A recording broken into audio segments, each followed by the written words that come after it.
Conte de Charles Perrault, Le Petit Poucet. Il était une fois un bûcheron et une bûcheronne qui avaient 7 enfants, tous garçons. L'aîné n'avait que 10 ans et le plus jeune n'en avait que 7. On s'étonnera que le bûcheron ait eu tant d'enfants en si peu de temps, mais c'est que sa femme allait vite en besogne et n'en faisait pas moins de 2 à la fois. Ils étaient fort pauvres et leurs 7 enfants les accommodaient beaucoup, parce qu'aucun d'eux ne pouvait encore gagner sa vie. Ce qui les chagrinait encore, c'est que le plus jeune était fort délicat et ne disait mot, prenant pour petit ce qui était une marque de la bonté de son esprit. Il était fort petit, et quand il vint au monde, il n'était guère de plus gros que le pouce, ce qui fit qu'on l'appela le Petit Poucet. Ce pauvre enfant était le souffre-douleur de la maison. Il était le plus fin et le plus avisé de tous ses frères, et s'il parlait peu, il écoutait beaucoup. Il vint une année très fâcheuse, et la famine fut si grande que ces pauvres gens résolurent de se défaire de leur enfant. Un soir, que ses enfants étaient couchés, et que le bûcheron était auprès du feu avec sa femme, il lui dit le cœur serré de douleur. « Tu vois bien que nous ne pouvons plus nourrir nos enfants. Je ne saurais les voir mourir de faim devant mes yeux, et je suis résolu de les mener perdre demain au bois, ce qui sera bien aisé, car tandis qu'ils s'amuseront à fagoter, nous n'avons qu'à nous enfuir sans qu'ils nous voient. »« Ah !» s'écria la bûcheronne, « pourrais-tu toi-même mener perdre tes enfants ?» Son mari avait beau lui représenter leur grande pauvreté, elle ne pouvait y consentir. Elle était pauvre, mais elle était leur mère. Cependant, ayant considéré quelle douleur ce lui serait de les voir mourir de faim, elle y consentit et alla se coucher en pleurant. Le Petit Poucet, oui, tout ce qu'ils dirent, car ayant entendu de dedans son lit qu'il parlait d'affaires, il s'était levé doucement et s'était glissé sous l'escabelle de son père pour les écouter sans être vu. Il alla se recoucher et ne dormit point du reste de la nuit, songeant à ce qu'il allait faire. Il se leva de bon matin et alla au bord d'un ruisseau, où il remplit ses poches de petits cailloux blancs, et ensuite revint à la maison. On partit, et le Petit Poucet ne découvrait rien de tout ce qu'il savait à ses frères. Ils allèrent dans une forêt fort épaisse, où à 10 pas de distance, on ne voyait pas l'un l'autre. Le bûcheron se mit à couper du bois, et ses enfants à ramasser des broutilles pour faire des fagots. Le père et la mère, les voyant occupés à travailler, s'éloigna d'eux insensiblement, et puis s'enfuirent tout à coup par un petit sentier détourné. Lorsque les enfants se mirent seuls, ils se mirent à crier et à pleurer de toute leur force. Le Petit Poucet les laissait crier, sachant bien par où il reviendrait à la maison, car en marchant, il avait laissé tomber le long du chemin les petits cailloux blancs qu'il avait dans ses poches.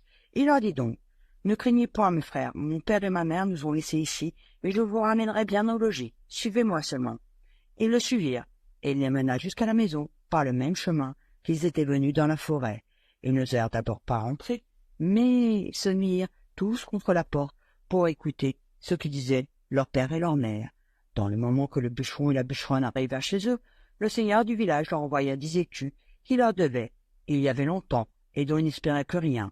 Cela leur redonnait la vie, car les pauvres gens mouraient de faim. Le bûcheron envoya soulever sa femme à la boucherie. Comme il y avait longtemps qu'il n'avait mangé, elle acheta 3 fois plus de viande qu'il n'en fallait pour le souper de 2 personnes. Lorsqu'il fut rassasié, la bûcheronne dit: « Hélas, où sont maintenant nos pauvres enfants? Ils feraient belle chère de ce qui nous reste là. Mais aussi, Guillaume, c'est toi qui les as voulu perdre. J'ai bien dit que nous nous en reporterions. Que faut-il maintenant dans cette forêt? Hélas, mon Dieu, les loups les ont peut-être déjà mangés. Tu es bien inhumain d'avoir perdu ainsi tes enfants. » Le bûcheron s'empachata à la fin, car elle redit plus de 20 fois qu'il s'en repentirait et qu'elle avait bien dit. Il la menaça de la battre si elle ne se taisait. Ce n'est pas que le bûcheron ne fut peut-être encore plus fâché que sa femme, mais qu'elle lui rompait la tête et qu'il était de l'humeur de beaucoup d'autres gens qui aiment fort les femmes qui disent bien, mais qui trouvent très importunes celles qui ont toujours bien dit. La bûcheronne était tout en pleurs. « Hélas, maintenant mes enfants, mes pauvres enfants !» Elle le dit une fois si haut que les enfants qui étaient à la porte, l'ayant entendu, se mirent à crier tous ensemble. « Nous voilà, nous voilà !» Elle courut vite, leur ouvrit la porte et leur dit, en les embrassant: « Que je suis aise de vous revoir, mes chers enfants, vous êtes bien là, et vous avez bien faim, et toi, Pierrot, comme te voilà crotté, bien que je te débarbouille. » Ce Pierrot était son fils aîné, qu'elle aimait plus que tous les autres, parce qu'il était un peu rousteau et qu'elle était un peu rousse. Ils se mirent à table et mangèrent d'un appétit qui faisait plaisir au père et à la mère, à qui ils racontaient la peur qu'ils avaient eue dans la forêt, en parlant presque toujours ensemble. Ces bonnes gens étaient ravis de revoir leurs enfants avec eux, et cette joie dura tant qu'elles disaient qu'ils durèrent. Mais lorsque l'argent fut dépensé, ils retombèrent dans leur premier chagrin et résolurent de les perdre encore, et pour ne pas manquer leur coup de les mener bien plus loin que la première fois. Ils ne purent parler de cela si secrètement qu'ils ne fussent entendus par le petit Poucet, qui fit son compte de sortir d'affaire, comme il l'avait déjà fait. Mais quoiqu'il se fût levé tôt de grand matin pour aller ramasser de petits cailloux, il ne put en venir à bout, car il trouva la porte de la maison fermée, à double tour. Il ne savait que faire. Lorsque la bûcheronne, leur ayant donné à chacun un morceau de pain pour leur déjeuner, il songea qu'il pourrait se servir de son pain au lieu de cailloux en le jetant par miettes le long des chemins où il passerait. Il le sera donc dans sa poche. Le père et la mère les menèrent dans l'endroit de la forêt le plus épais et le plus obscur, et dès qu'ils y furent, ils gagnèrent un souffillant et les laissèrent là. Le petit Poucet ne se chagrina pas beaucoup, parce qu'il croyait retrouver aisément ce chemin par le moyen de son pain qu'il avait semé partout où il avait passé. Mais il fut bien surpris lorsqu'il ne put en retrouver une seule miette. Les oiseaux étaient venus, qui avaient tout mangé. Les voilà donc bien affligés, car plus ils marchaient, plus ils s'égaraient et s'enfonçaient dans la forêt. La nuit vint, et il s'éleva un grand vent qui leur faisait des peurs épouvantables.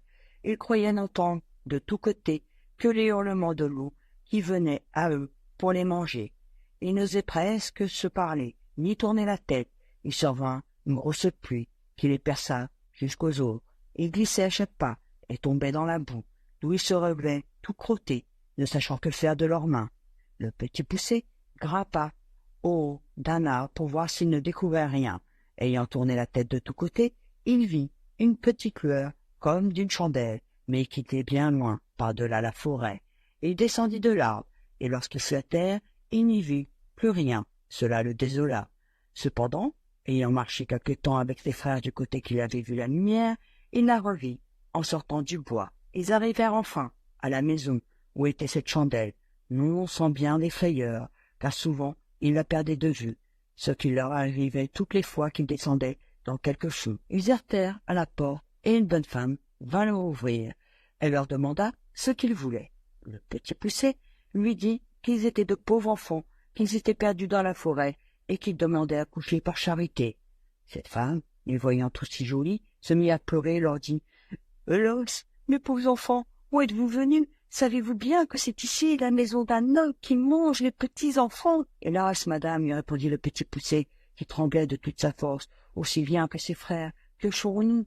Il est bien sûr que les loups de la forêt ne manqueront pas de nous manger cette nuit, si vous ne voulez pas nous retirer chez vous, et cela étant, nous aimons mieux que ce soit monsieur qui nous mange. Peut-être qu'il aura pitié de nous, si vous voulez bien en prier. » La femme de l'ogre, qui crut qu'elle pourrait les cacher à son mari jusqu'au lendemain matin, les laissa entrer, et les mena se chauffer auprès d'un boucheux, car elle avait un mouton tout entier à la broche pour le souper de l'ogre. Comme il commençait à se chauffer, ils entendirent que 3 ou 4 grands coups à la porte. C'était l'ogre qui revenait. Aussitôt, sa femme les fit cacher sous le lit, et elle ouvrit la porte. L'ogre demanda d'abord si le souper était prêt, et si on avait tiré du vin, et aussitôt on se mit à table. Le mouton était encore tout sanglant, mais il ne lui en sembla que meilleur. Il flairait à droite et à gauche, disant qu'il sentait la chair fraîche. « Il faut, lui dit sa femme, que ce soit sous le faux que je viens d'habiller, que vous sentez. »« Je sens la chair fraîche, te dis-je. Encore une fois, reprit l'ogre, en regardant sa femme de travers, et il y a ici quelque chose que je n'entends pas. » En disant ces mots, il se leva de table et alla droit au lit. « Ah, dit-il, voilà donc comme tu veux me tromper, maudite femme.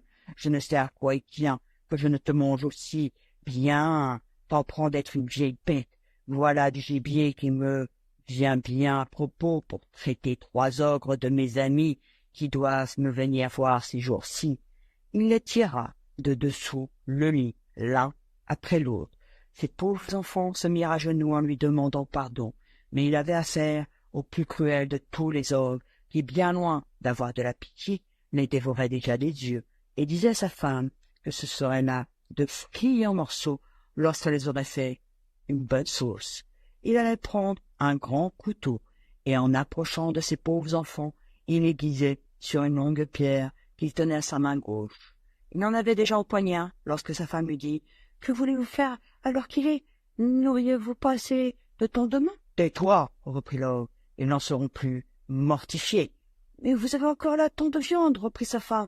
Voilà un veau, 2 moutons et la moitié d'un cochon. Tu as raison, dit l'ogre. Donne-leur bien à souper, afin qu'ils ne maigrissent pas, et va les mener coucher. La bonne femme fut ravie de joie, et leur porta bien à souper, mais ne purent manger, tant ils étaient saisis de peur. Pour l'ogre, il se remit à boire, ravi d'avoir de quoi si bien régaler ses amis. Il but une 12aine de coups de plus qu'à l'ordinaire, ce qui lui donna un peu dans la tête et l'obligea de s'aller coucher. L'ogre avait 7 filles, qui n'étaient encore que des enfants. Ces petites ogresses avaient tout le teint fort beau, parce qu'elles mangeaient de la chair fraîche, comme leur père, mais elles avaient de petits yeux et tout roux, le nez croché, et une fort grande bouche, avec de longues dents fort aiguës et fort éloignées l'une de l'autre. Elles n'étaient pas fort méchantes, mais elles promettaient beaucoup, car elles mordaient déjà les petits enfants pour en sucer le sang. On les avait fait coucher de bonne heure, et elles étaient toutes 7 dans un grand lit, ayant chacune une couronne d'or sur la tête. Il y avait dans la même chambre un autre lit de la même grandeur. Ce fut dans ce lit que la femme de l'ogre mit coucher les 7 petits garçons, après quoi elle s'alla coucher auprès de son mari. Le petit poucet, qui avait remarqué que les filles de l'ogre avaient des couronnes d'or sur la tête, et qui craignait qu'il ne prît à l'ogre quelque remords de les avoir pas égorgées le soir même, se leva vers le milieu de la nuit, et prenant les bonnets de ses frères et le sien, il alla tout doucement les mettre sur la tête des 7 filles de l'ogre, après leur avoir ôté leur couronne d'or qu'il mit sur la tête de ses frères et sur la sienne, afin que l'ogre les prit pour ses filles, et ses filles pour les garçons qu'il voulait égorger. La chose réussit comme il avait pensé, car l'ogre, s'étant éveillé sur le minuit, eut le regret d'avoir différé au lendemain ce qu'il pouvait exécuter la veille. Il se jeta donc brusquement hors du lit, et prenant son gros couteau, « Allons voir, dit-il, comment se portent nos petits drôles.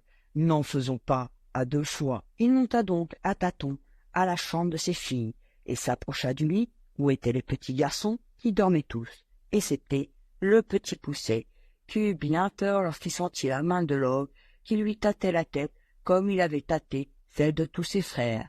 L'ogre, qui sentit les couronnes d'or. « Vraiment, dit-il, j'allais faire là un bel ouvrage. Je vois bien que je bus trop hier au soir. » Et allant ensuite au lit de ses filles, où ayant sorti les petits bonnets des garçons, « Ah, les voilà, dit-il, nos gaillards, travaillons hardiment. » En disant ces mots, il coupa, sans balancer, la gorge à ses 7 filles. Fort content de cette expédition, il alla se recoucher auprès de sa femme. Aussitôt que le petit poucet entendit ronfler l'ogre, il réveilla ses frères et leur dit de s'habiller promptement et de le suivre. Ils descendirent doucement dans le jardin et sautèrent par-dessus les murailles.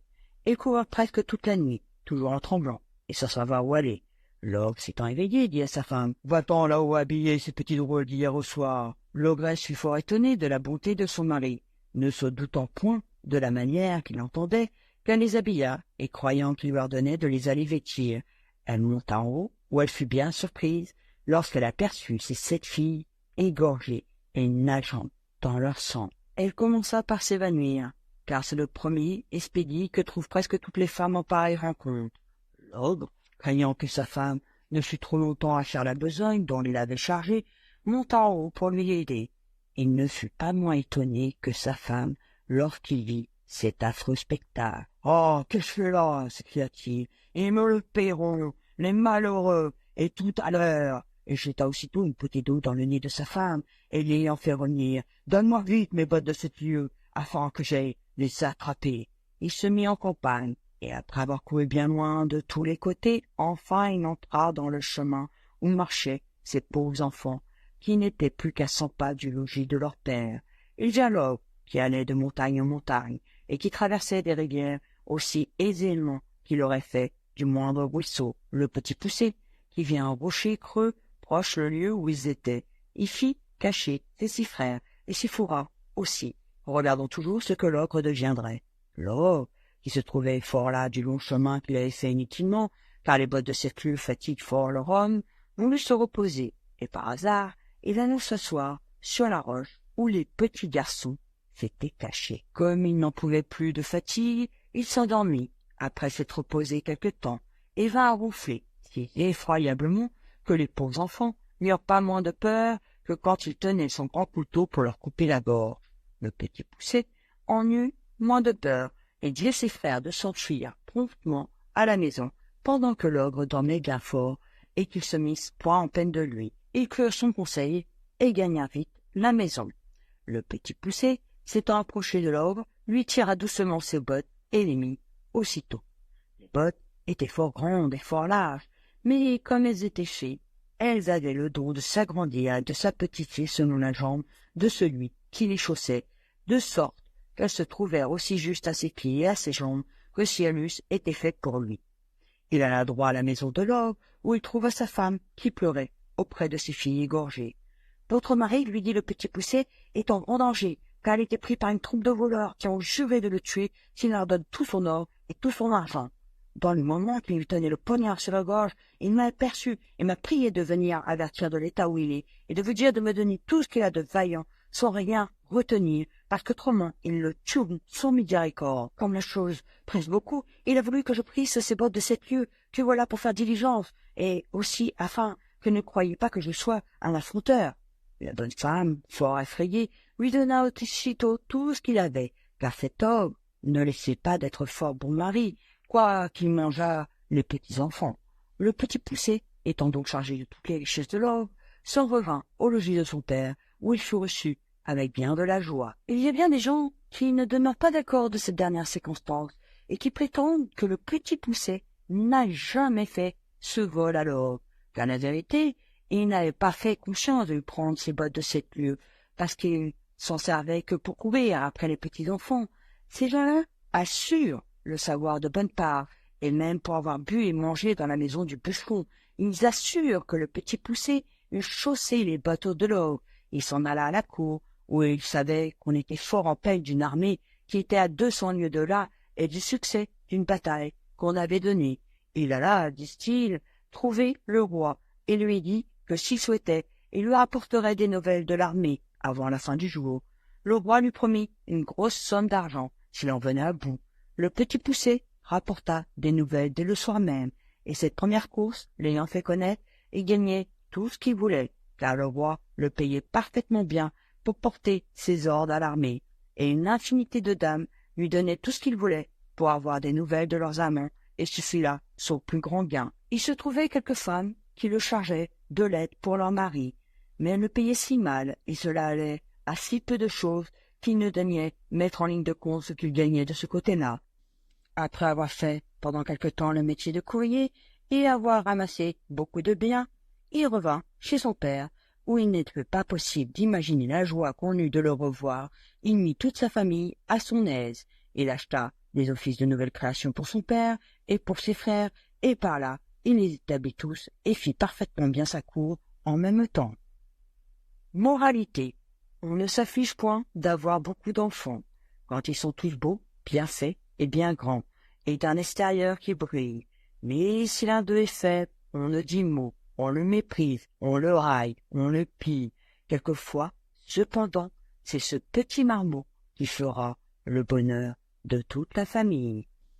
Merci de m'avoir écouté et on se retrouve bientôt pour de nouvelles aventures.